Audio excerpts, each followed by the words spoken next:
Hey guys, welcome back to my channel. If you guys are new, go ahead and hit the subscribe button and also turn on your post notifications. That way you guys get notified every time I upload a video.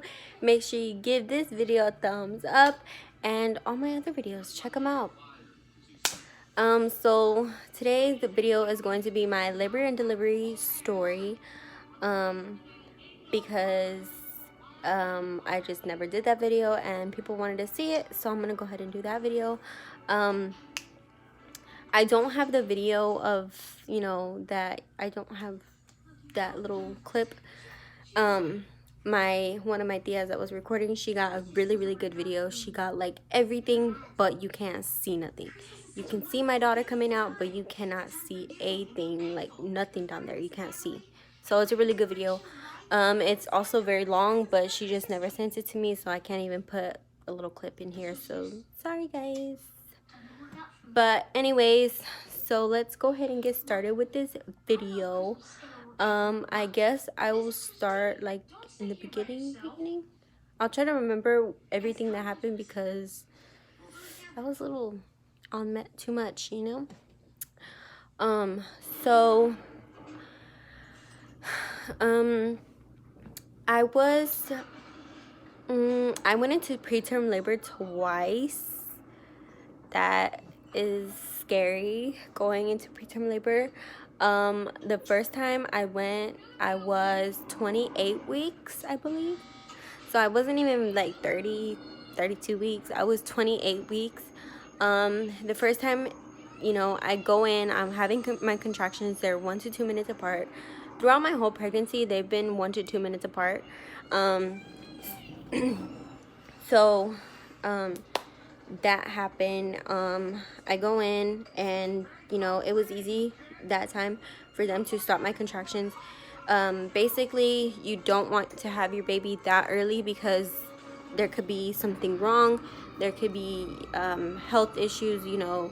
Your little one is not fully developed yet, and you want to make sure your baby is fully developed. And of course, I wanted to make sure I had a healthy baby girl. I did not want any problems, so I prayed for the best. So they gave me 2 steroid shots just in case I did have her at 28 weeks, just so it could help her lungs develop a little bit more. So they gave me 2 steroid shots. They go at like a little bit above your butt, like just a little bit above your butt. It hurt. But anyways, after that, I was there maybe for like a day and a half, I think. And then they sent me home, and I go on about my pregnancy. I go on about my, about my time or whatever. The second time I went into preterm labor, I was maybe 30. I was 32 weeks, I think. Maybe. I don't know if I was 32 and 36 are like way off, but I'm gonna go with 32. I want to go with 32 because yeah, I'm gonna go with 32. I had her at 38 weeks. No, 39. So was it 36? I don't know. Let's say 32, 36. That's the second time I went into preterm labor. That time it was a little bit harder for them to stop the contractions, and also how that happened. I was at school and I was walking to my 7th period class, and I was carrying my backpack, and my back was hurting like the entire time I was walking, but I figured it was just because I was tired, and I didn't want to like take a break or whatever, and I didn't want to ask for nobody's help, even though they could see how big I was. I was like 6 or 7 months pregnant.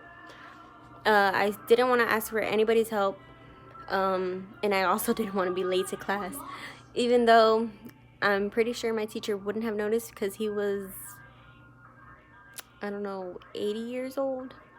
I have no idea.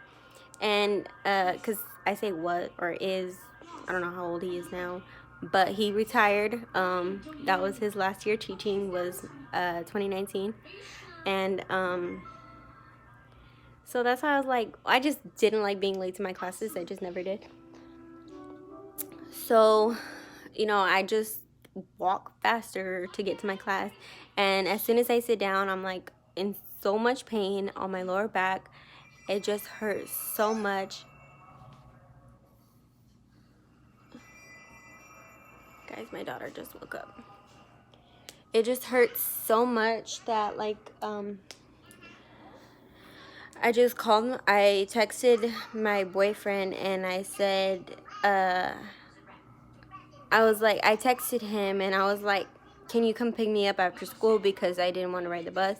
I was just, I had it. I was going to continue out through the day because I only had one period left. So I was like, can you come pick me up, because I don't want to get on the bus. I don't feel like hearing anybody. I don't feel like dealing with the long ride. I just want to go home, because when you're on the bus, you have to make stop after stop after stop after stop.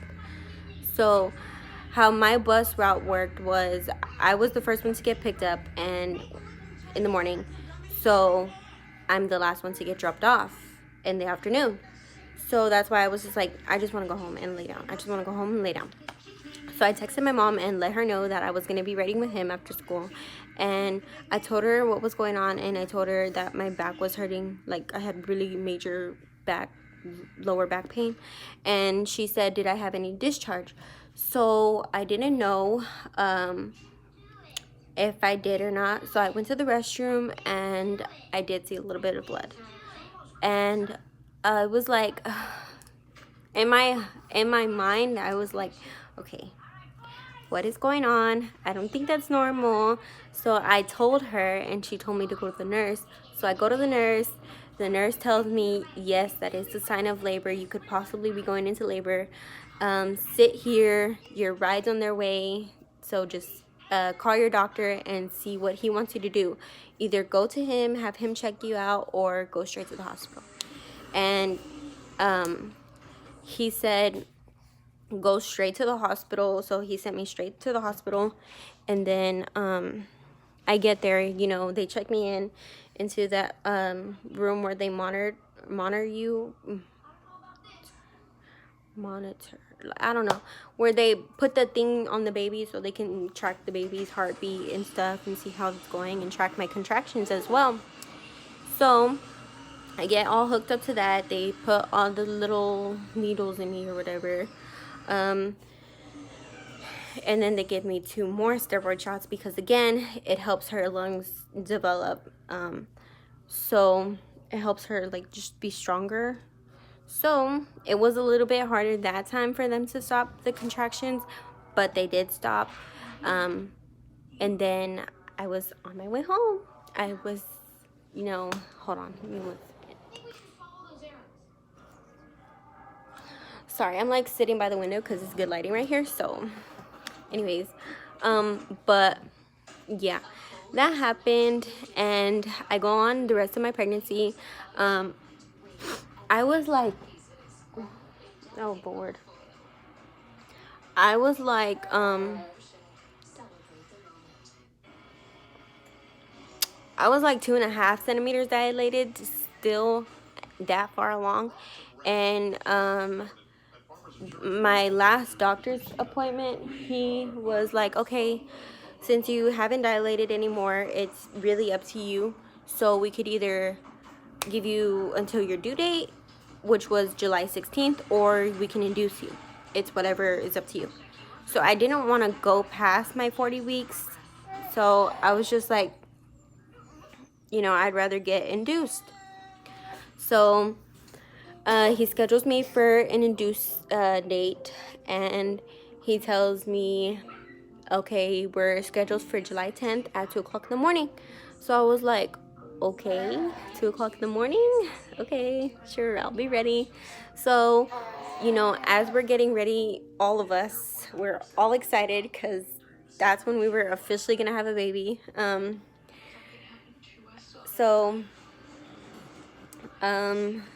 We're getting ready for that day, right?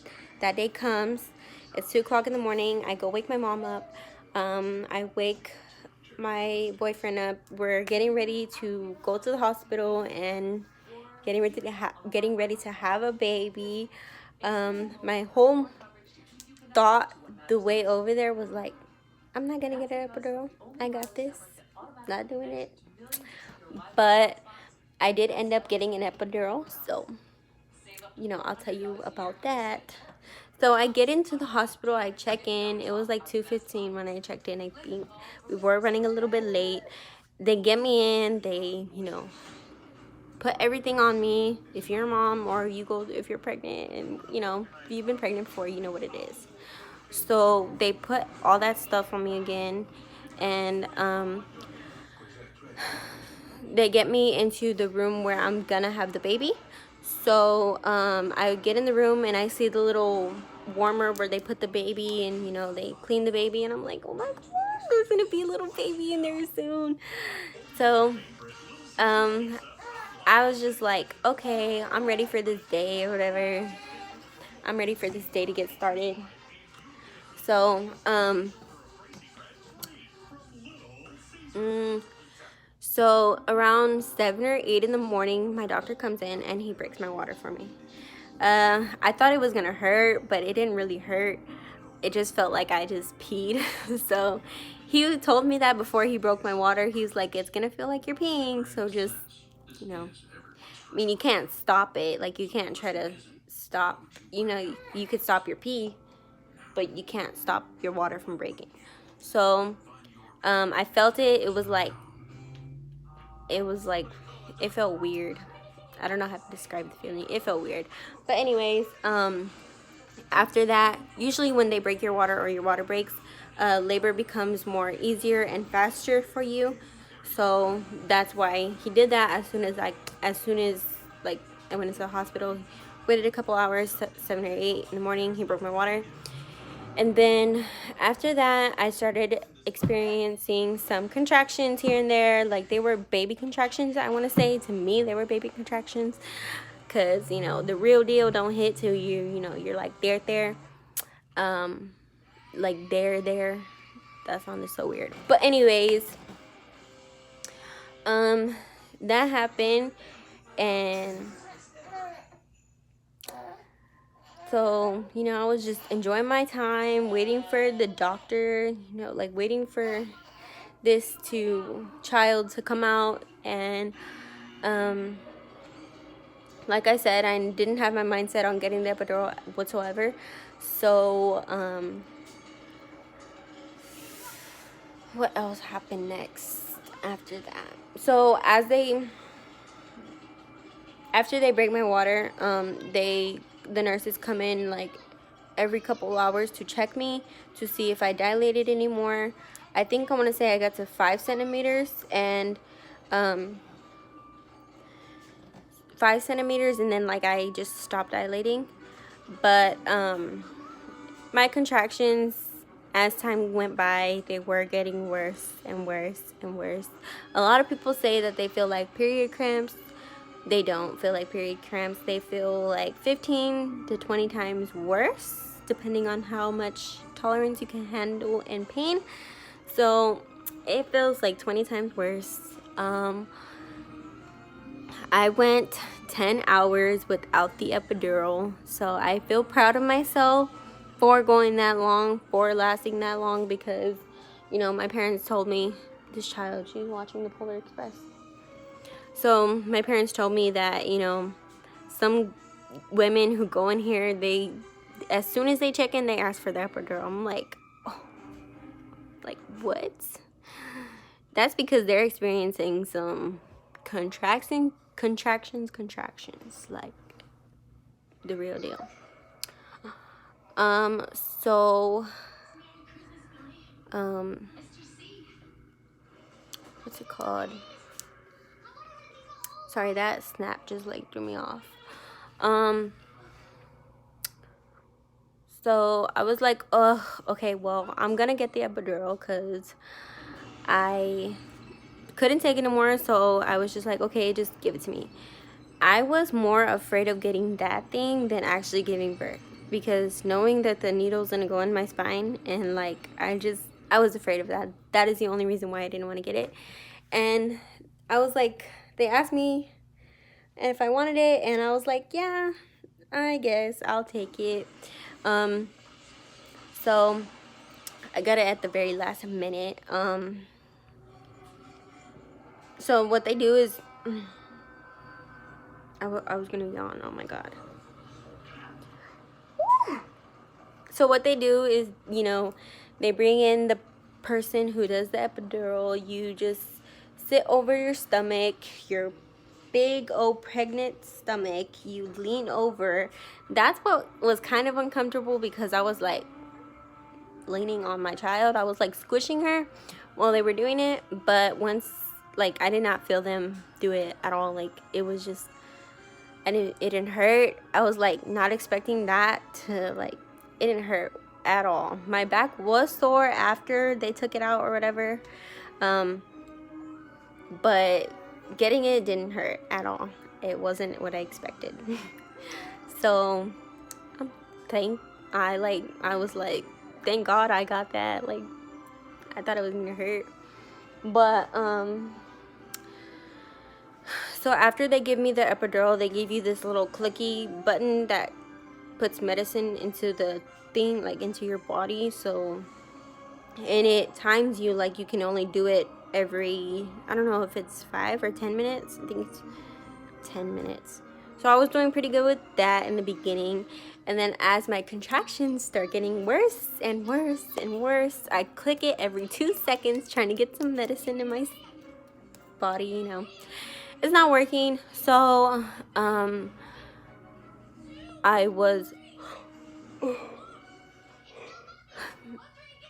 I almost went into an emergency C-section because I was reaching almost the 18-hour mark, and my doctor was like, I didn't want a C-section. He didn't want to give me a C-section, so my doctor was basically like, okay, well, I'm just gonna give you a few more minutes. Maybe we can get somewhere in a few more minutes. Who knows, So he goes ahead and leaves me. Like, he leaves the hospital, and he just basically told the nurses to watch her. And the nurses, come in maybe twice and nowhere. So they put a big exercise ball, like, in between my legs to help me dilate faster. And then after that, they had me, like, turn over on my knees and, like, expose my butt. They have me in all kinds of positions trying to get this child, trying to help me dilate faster. So she does that. She takes a little break from coming in. And then the next time she comes in, she's like, you're 9.5 centimeters dilated. So I was like, I'm almost there, because you have to get to 10 to, have a baby. So I was just basically like, okay, well, where's my doctor? So they were like, okay, call Dr. C or whatever, tell him to get down here. And she was like, do you think you can wait till he gets here, or you want to have this baby now? And I was like, I think I can wait. And she was like, okay, if not, then I got this. I was like, no, I need my doctor, so I'm gonna hold this child in until I get my doctor, because I want my doctor. So even though she was nice and all, but I just wanted my doctor. So thankfully he gets there in time, and as soon as he gets there, I'm like, I feel a relief, because I felt like I needed to push right then and there. So he gets ready for his delivery or whatever, and then that's the time where I start pushing. I thought I was telling my mom before I went in there, I was telling her, maybe I'll be lucky and maybe I'll just, have a good child, and in 3 or 4 pushes, she'll be out. Like, that easy. It wasn't that easy. I felt like I pushed about 30 times before she actually came out. It was a long time. And I was on so much medicine that I could barely, like, focus. Like, I could hear people talking to me, but I just wasn't there. I just wasn't listening. Like, my tia, who was recording, she did an amazing job coaching me throughout the whole birth. Like, she did an amazing job. So she was just like telling me to take a deep breath, hold it, push, and then let it go. That's not what happened. I'd hold my breath, push, but when I pushed, I would like let it go, like let my breath go, like, and scream like I was in labor. But you know, that just happens, you know. I was just on so much. I think if I wasn't so much on medicine, I would have listened to her, and I would have had an easier labor, because it is supposed to make your birth process easier. It's supposed to be faster and easier for you to just do it that way, instead of you like pushing. It's breathe, hold it, push, you know. That's a process where it just makes it faster. So basically, after that, after about the 30th push, her head, they kept telling me that, like, they were like, okay, we see the head, just push. And once they were telling me that, I was like, okay, wait, so she's out, like, I don't need to push no more. But I felt like every time I would push my hardest, like, she was there, because they kept saying, okay, we got her, and then I'd stop pushing, and then she'd go right back in. So I was like, okay. Well, the last push, I finally pushed her out enough to where they can help her get out with the suction cup. I think that's what it's called.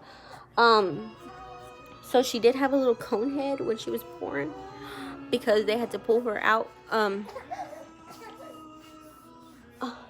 Emily. She thinks she's by herself. Emily, look. Hey, baby. Hi, Mama. Okay, so I'm gonna go over there with her. But anyways, so like I said, they pull her out with the suction cup or whatever. Come here. Look. She's not in a good mood, guys. She just woke up from her nap. So they pull her out with the suction cup, like I said. She weighed 6 pounds, 8 ounces, and she was 19.5 inches, I think. And she was born like at 11:40, so like right before midnight. Excuse you. Right before midnight. So, oh! Okay. Oh, God. Well, you're going to take a bath anyways, but I didn't need you to throw up on me. Guys, that has never happened in none of my videos. She's never done that before. Let me go ahead and just clean her with this, since it's the closest thing I have. And I can wash this, so it's no big deal. Okay, do you feel better?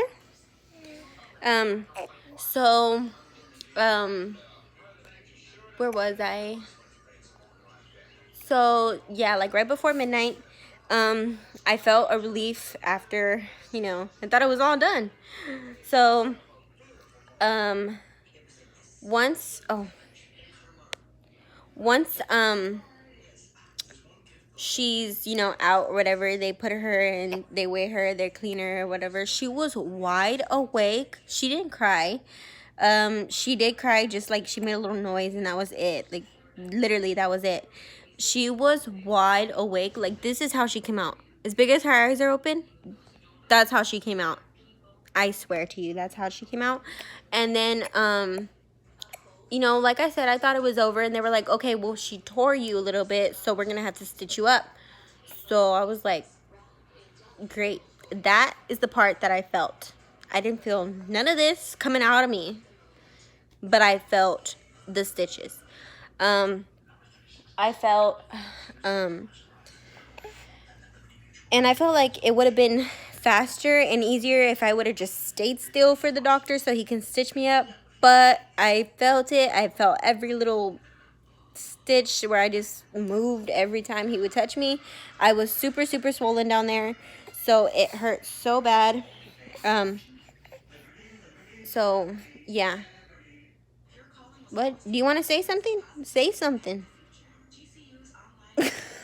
Do you want to say anything? You moved like if you wanted to say something.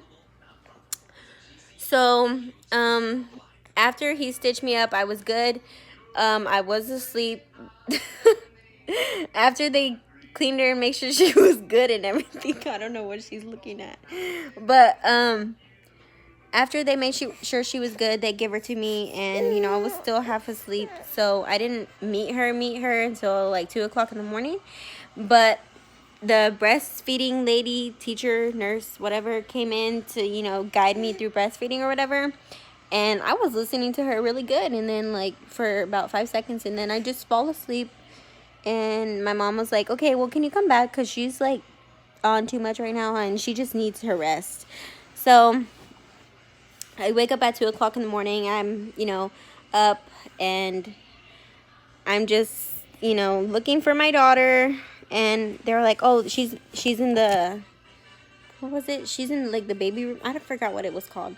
She's over there. Do you want her? And I was like, yes, I want her. Bring her to me. And, you know, I'm holding my daughter, you know, stuff like that. So I was like, oh my God, she's so beautiful. She's so beautiful. Okay. And then, so that was pretty much it.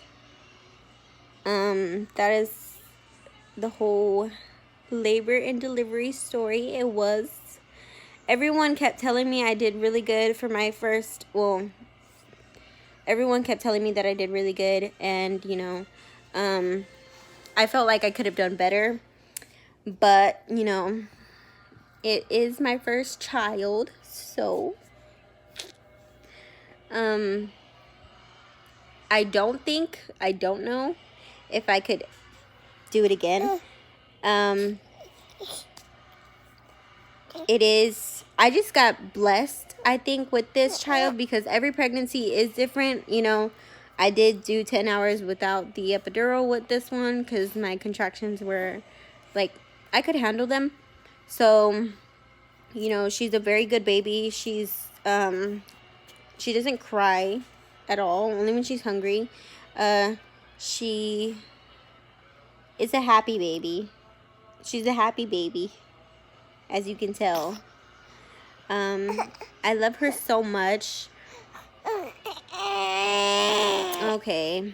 And, you know, I felt like it was just an easy labor with this one, you know? So that's why I'm saying I don't know if I can do it again, but I do want more kids in the future. So hopefully, you know, I can do it again. And she can be a big sister. Not soon, like one day in the future. But anyways, that is my labor and delivery story. I hope you guys enjoyed it. This person keeps snapping me. I hope you guys enjoyed it. And comment down below what you guys would like to see next. You know, I will keep you guys updated or whatever. Like I said, turn on your post notifications. That way you guys get notified every time I do upload a video. So, yeah, I hope I explained everything right. I know I little trouble remembering stuff or whatever, but, that is it. I hope you guys enjoyed her little throw up on me. You know what happens. It's called mom life. Anyways, thank you guys for watching. We'll see you guys in my next video.